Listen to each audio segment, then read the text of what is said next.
Yes, Brijeshbhai Savla, ગામ બેરાજા, છેલ્લા 20 વર્ષથી આ ક્ષેત્રે તેઓ જોડાયેલા છે અને મ્યુઝિકલ હાઉસીસ, સવન housie, birthday party, anniversary party, laptop પ્રાર્થના, ભક્તિભાવના, માતાજીની પેઢી, સગાઈ, લગ્ન ગીત, સંગીત સંધ્યા, દાંડિયા રાસ અને કોઈ પણ મ્યુઝિકલ પ્રોગ્રામ લાઈવ અને લેપટોપ સાથે તેઓ કરે છે અને દિલથી એ આ કરે છે. એમ નહીં કે હવે આપણો કાર્યક્રમ પૂરો થયો तो गा सकूं आपके लिए कोई गीत वो साज कहाँ से लाऊं, गा सकूं आपके लिए कोई गीत तो साज कहाँ से लाऊं, सुना सकूं आपको कोई नगमा वो अंदाज कहाँ से लाऊं.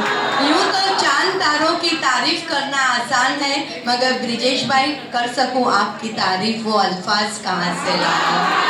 Thank you so much. અમારા ઇન્ડસ્ટ્રીઝમાં ઘણા બધા કહીએ કલાકાર છે પણ કલાકાર જે દિલથી પીરસે કે આટલા કલાકનો જ મારો કાર્યક્રમ હવે પૂરું થઈ ગયું. એમનો મેઇન બિઝનેસ તો એમનો એપીએમસી માર્કેટમાં છે. યસ, અને સાઈડમાં એમણે પોતાના શોખને, પોતાના પેશનને પ્રોફેશન બનાવ્યું છે. હા, હિનાબેનના નાનાણા ગામનું છે અને બદ્રાબેનને આ સજેશન આપ્યું હતું બ્રિજેશભાઈનું. ગઢસીસામાં એમનો કાર્યક્રમ હતો અને ખૂબ જ બધાને મજા આવી. તો બસ મેં પહેલાં શરૂઆતમાં જ કીધું કે બ્રિજ એટલે કે સેતુ, પુલ. આ બ્રિજેશભાઈ દર્શકો અને કલાકાર વચ્ચે તમે જે ગીતોની સુરમય જે પુલ રચો છો, જે સેતુ, જે બ્રિજ બનાવો છો, ખરેખર ખૂબ ખૂબ ધન્યવાદ.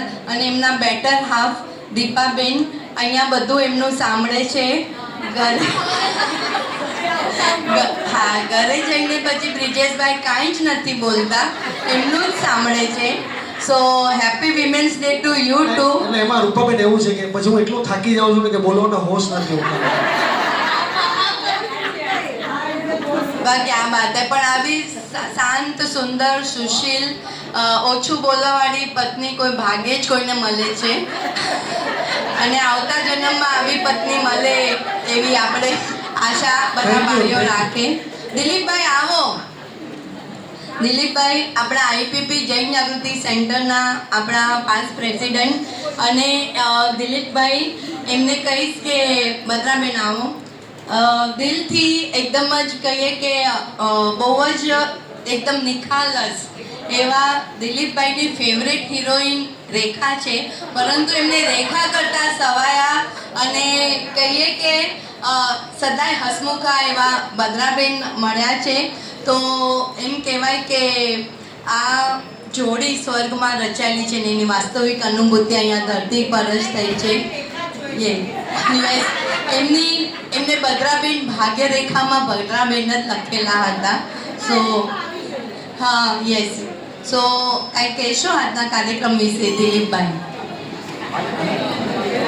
આજે વુમન્સ ડે છે તો વુમન જ બોલશે. આજના કાર્યક્રમમાં તો મેં જે માણ્યું હતું એ તમને આપણે બધા સાથે માણી શકીએ એના માટે મેં સજેસ્ટ કર્યું હતું. મેં તો જો કે એકના જ એમને ફાઇનલ કરી દીધું. ત્યારે જ જ્યારે મેં ગઢશીશાનો પ્રોગ્રામ જોયો ને ત્યારે જ મેં એમને ફાઇનલ કરી દીધા હતા. મેં કોઈને પૂછ્યું નહોતું. એટલે અહીંયા આપણા પ્રેસિડેન્ટને નહીં, કોઈને નહીં. મને લાગ્યું કે ના, ઇટ્સ ગુડ, મારે કરવું છે. તો મેં ત્યારે જ એમને બુક કરી દીધા હતા કે 8 માર્ચ તમે અમારા જેજીસીમાં પ્રોગ્રામ કરો છો કરીને. પછી મારે અહીંયા બધાને કન્વિન્સ કરવા પડ્યા કે we want to do this program and we are going to continue with this. અને જ્યારે અહીંયા મને ઓકેનું સિગ્નલ મળ્યું એટલે આઈ સેડ ઓકે ફાઇન. અને આ રીતે તો આઈ હોપ કે તમને પણ કદાચ જે મને ફીલ થયું છે કદાચ તમને પણ બધાને ગમ્યું હશે. Good choice, good choice. તો 3 cheers for બ્રિજેશભાઈ.